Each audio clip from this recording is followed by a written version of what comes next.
عاشورہ کا روزہ 10ویں تاریخ کا روزہ، جب آپ سے اس دن کے روزے کے بارے میں پوچھا گیا تو آپ نے فرمایا یہ روزہ گزرے ہوئے 1 سال کے گناہوں کا کفارہ بن جاتا ہے، یعنی پچھلے محرم سے لے کے اب تک کے جو گناہ ہوں گے وہ انشاءاللہ معاف ہوں گے، صغیرہ گناہوں کی طرف اشارہ ہے۔ اس دن کا روزہ جو ہے یہ مستحب ہے۔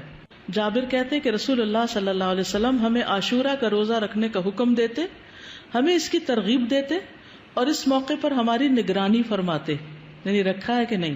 اس کے بعد جب رمضان کے روزے فرض کر دیے گئے تو آپ نے ہمیں نہ حکم دیا نہ منع کیا اور نہ اس موقع پر ہماری نگرانی کی، یعنی نفلی روزہ ہو گیا، مستحب ہو گیا۔ حضرت عائشہ سے روایت ہے کہ جاہلیت کے ایام میں عاشورہ کے دن کا روزہ رکھا جاتا تھا، جب اسلام آ گیا تو اب جو چاہے اس کا روزہ رکھ لے اور جو چاہے اسے چھوڑ دے۔ لیکن نبی صلی اللہ علیہ وسلم نے 2 دن کے روزے کا ارادہ کیا، یعنی 9 اور 10 کا۔ عبداللہ بن عباس کہتے ہیں جب رسول اللہ صلی اللہ علیہ وسلم نے یوم عاشورہ کا روزہ رکھا اور اس کا روزہ رکھنے کا حکم دیا تو صحابہ نے عرض کی اللہ کے رسول یہی دن ہے جس کی یہود و نصارہ تعظیم کرتے ہیں۔ اس پر رسول اللہ صلی اللہ علیہ وسلم نے فرمایا جب آئندہ سال ہوگا تو اگر اللہ نے چاہا تو ہم 9ویں دن روزہ رکھیں گے۔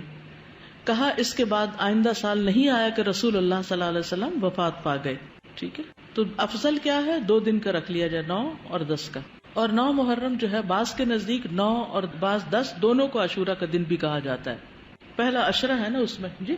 نہیں 11 والی روایت ضعیف ہے، یعنی بعض کہتے ہیں 10 اور 11 بھی رکھ سکتے ہیں، لیکن یہ کہ 11 تاریخ کے روزے کی روایت ضعیف ہے، اصل میں 9 اور 10 ہی ہے۔ ابن القیم کہتے ہیں کہ ابن عباس کا یہ کہنا تم محرم کا چاند دیکھو تو گنتے رہو اور 9ویں تاریخ کے دن کی صبح روزے کی حالت میں کرو،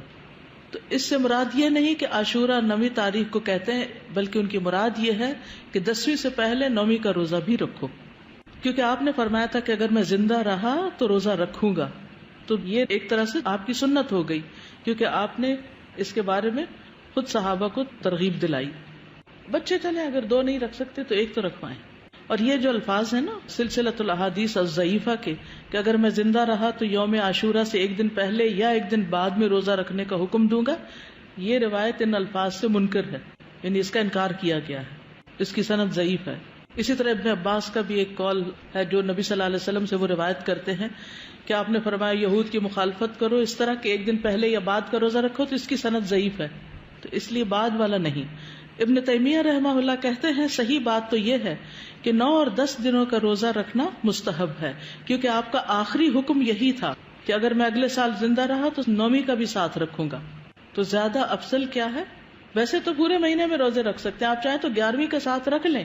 3 اکٹھے رکھ لیں، لیکن وہ جو ہے نا فضیلت والی بات اور مستحب ہونے والی بات وہ 9 ہی۔ ویڈیو کے نیچے سبسکرائب کے بٹن پہ کلک کریں، بیل کے آئیکن پہ کلک کیجیے تاکہ ہر نئی ویڈیو کی نوٹیفکیشن